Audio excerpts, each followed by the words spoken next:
خلص على صاحبه بسبب الفلوس، ومش بس كده وكمان قتل مراته. ازيكم معلمين؟ معكم المعلم دومة، والنهارده جيت اكلمكم عن سفاح الجيزة. بدأت الحكاية لما قرر شاب اسمه قذافي فراج عبد العاطي ان هو يسيب الوظيفة اللي ما بتاكلش عيش ده يا جدعان، ويتجه لسمسرة العقارات. وفعلا الواد اول ما اتجه لسمسرة العقارات الدنيا مشيت معاه، والفلوس بدأت تكتر في ايده. فساعتها كان عاوز فلوس اكتر، فقال لك انا اروح لصاحب عمري مين؟ المهندس رضا اللي كان عايش في السعودية في الوقت ده. فضل يقنعه ان هو يستثمر معاه فلوسه في العقارات، وان الموضوع ده بيكسب ده. وطبعا رضا وثق في صاحبه وصاحب عمره يا جدعان، راح عامل له توكيل وبدأ يبعت له فلوس من السعودية. فضل كده اللي يبعت له فلوس لمدة 3 سنين، او لازم بقول لك حبيب قلب المعلم لحد 2015. بس ساعتها رضا وهو في السعودية قال لك مفيش مكسب وانا عاوز اشوف فلوسي. فراح اخد طيارة من السعودية ونزل بيها على مصر على طول لعيدل. بس بقى حبيب قلب المعلم اول ما نزل مصر يا جدعان وراح مقابل القذافي، ساعتها القذافي اتفاجئ ومبقاش عارف يعمل عشان كده قرر ان هو يخلص منه.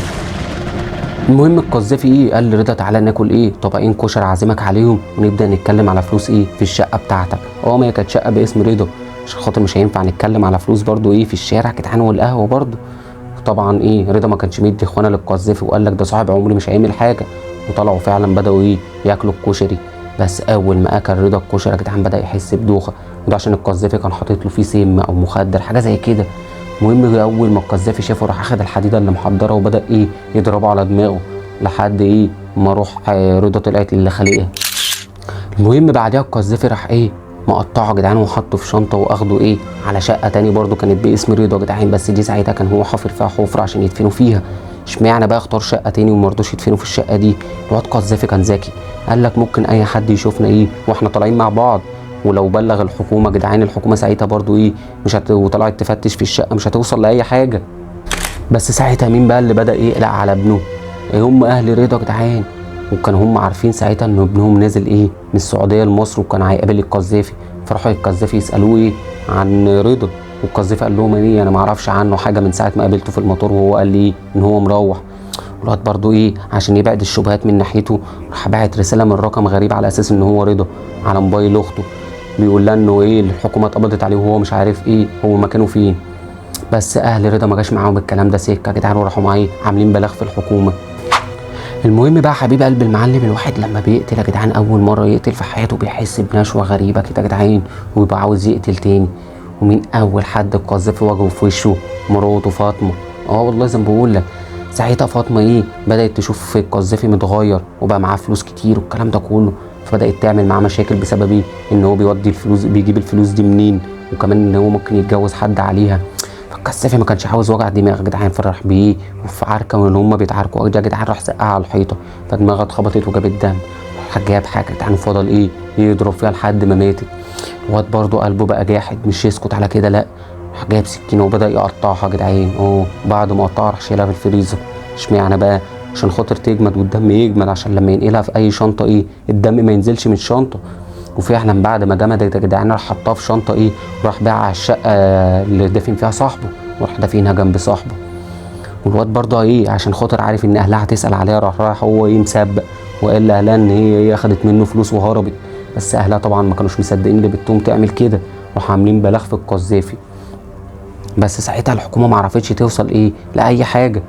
المهم القذافي بعد ما الدنيا هدت شويه كده قال لك انا اروح اتجوز. والله زي ما بقول لك الواد كان قلبه جاحد، وعرف بنت اسمها فاطمه كده يا جدعان. برضه اسمها فاطمه على اسم مراته الاولى، بس دي كان اسمها فاطمه الزهراء.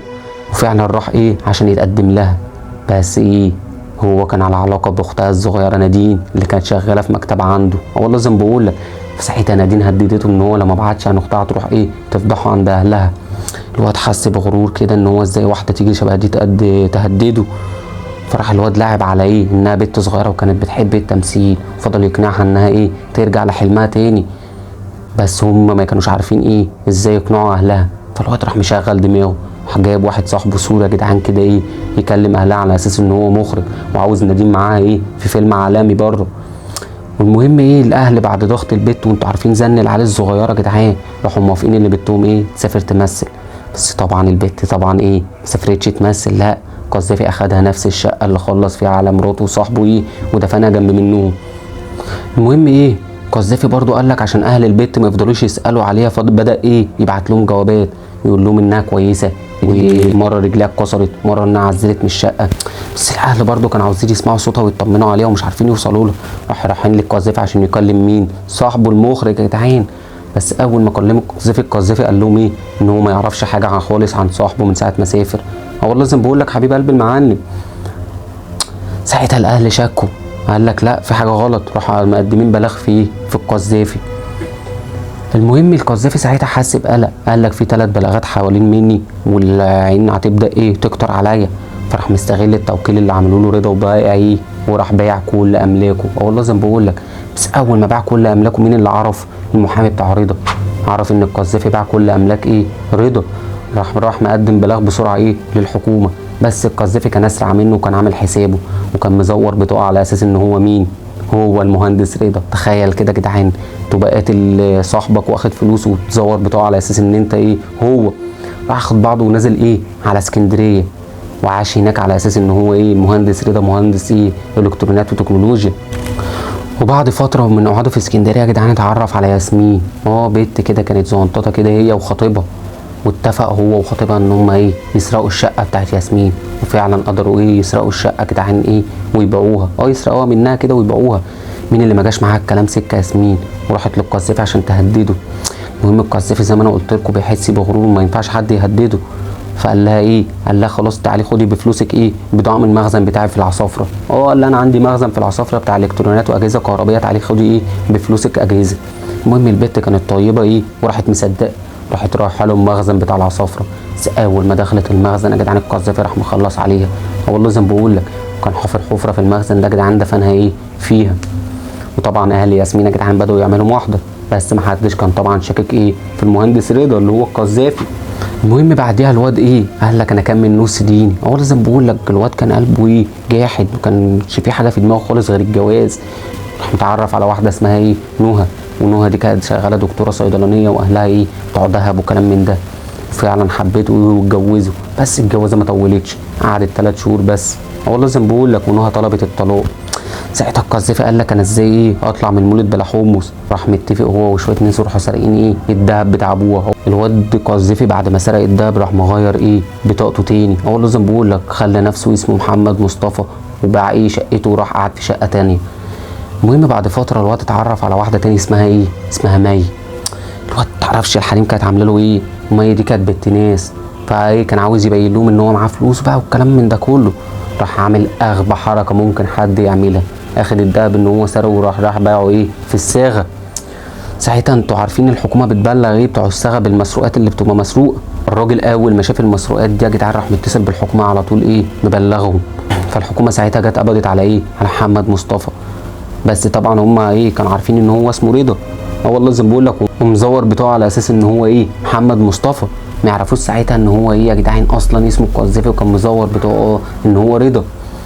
بس ايه اول ما قبضوا عليه يا جدعان راحوا مبلغين ايه في القاهره الحكومه. ما في محضر في القاهره باختفاء رضا.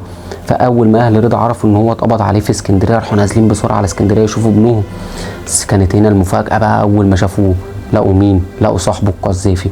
فاهل رضا قالوا لهم ايه؟ قالوا للحكومه ان مش ده رضا، ده صاحبه القذافي، واحنا كنا مبلغين ايه من بدري باختفاء رضا وان ايه صاحبه ده كان اخد الفلوس وهرب. المهم الحكومه طبعا ما تتوصوش وفضلت تحقق مع ايه مع رضا ده اللي هو القذافي لحد ما القذافي اعترف بكل الجرائم اللي عملها. وبعد ما القذافي اعترف بكل الجرائم اللي عملها المحكمه حكمت عليه ب4 احكام اعدام. لازم بقول لك يا حبيب قلب المعلم في كل ايه جثه هو قتلها. بس بقى وهنا تخلص ايه اسطوره القذافي سفاح الجيزه. وده يوصلنا لحاجه مهمه حبيب قلب المعلم، اللي انت ما ينفعش تخون الامانه ولا تخون حد من صحابك جدعان.